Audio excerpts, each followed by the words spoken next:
My name is Chi Bardell, and I am so thankful to have this opportunity and chance to talk with you today. I brought along my little visitor because mommy and multitasking, and I wanted to talk to you about the second coming of Jesus.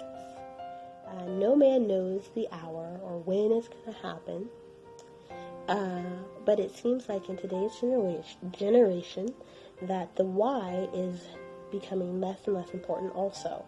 Many people have said, well, why does it even have to happen?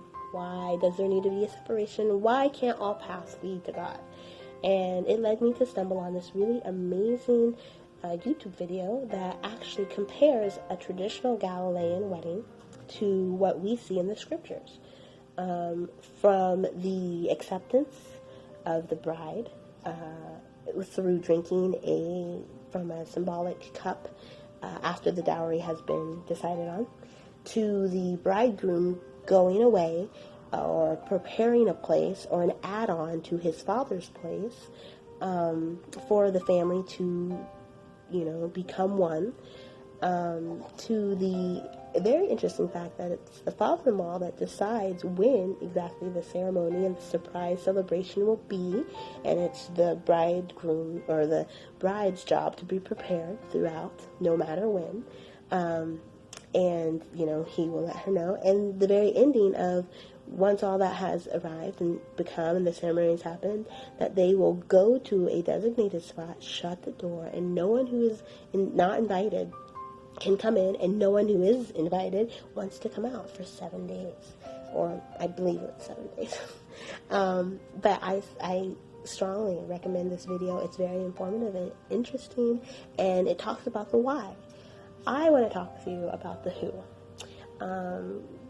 because I love weddings and brides and that sort of thing. I think it's very interesting that we are compared as a bride. And it's so easy for Christians and people in the Pentecostal religion to turn from a beautiful, blushing biblical bride to a bridezilla.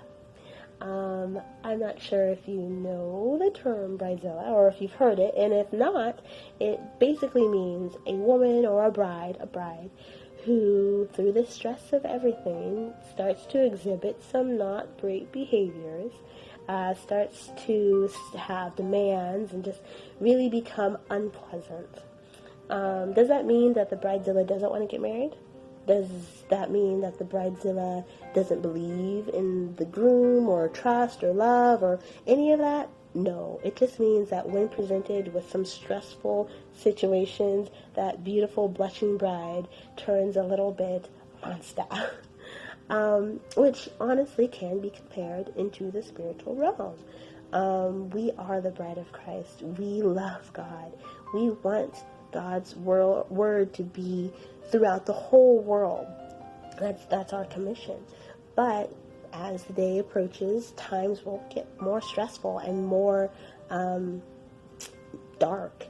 And it could be so easy, and has become easy for many Christians, not just in the Pentecostal realm, but throughout, to turn into a bridezilla, to make sure that if the message is being sent out, that the messenger does not get harmed, which, isn't fair, but sometimes that happens. When the Great Commission was commanded, there were people who did not want, and even were hateful and violent towards the church.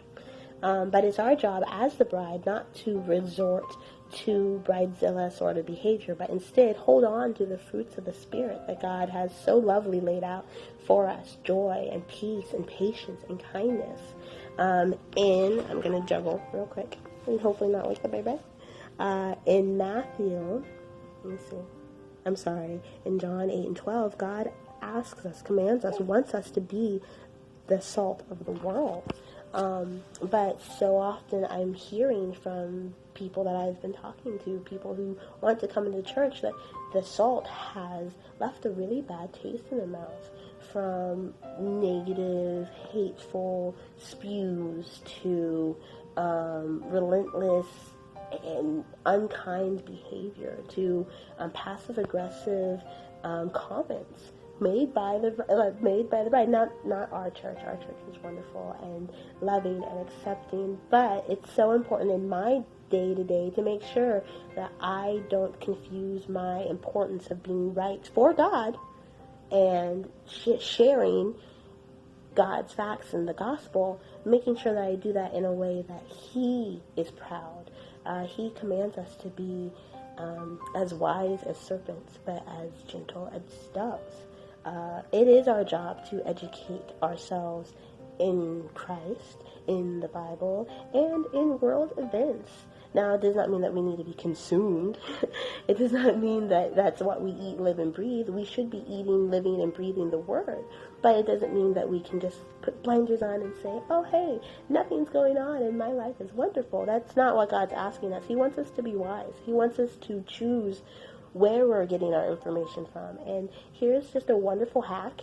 God's Bible, God's words, God's letters to us already has the answers, already has what's going to happen. Even in very detailed, between the lines sort of references. God knows what's going to happen, and we don't have to search out on Google or whatever which fact is right and who's wrong and how that works out. God has the answers, and if we stick with Him, if we use His words as our tools, then it will, it can and will alleviate any situation that you're in. God is wisdom, and we have to be wise, and we have to be kind. We have to be gentle like doves. You can be right all day long, but if you have a Karen personality, then it will come off wrong and it will leave a bad taste. A Karen personality is someone who insists on being right no matter who it hurts or how it comes off. They need to make sure that their voice is heard and tends to turn off the ears of the people who really need to hear it. Okay, we are God's messengers. We are God's ambassadors. If they don't accept what we have for them, it's not ours to give. It's ours to present.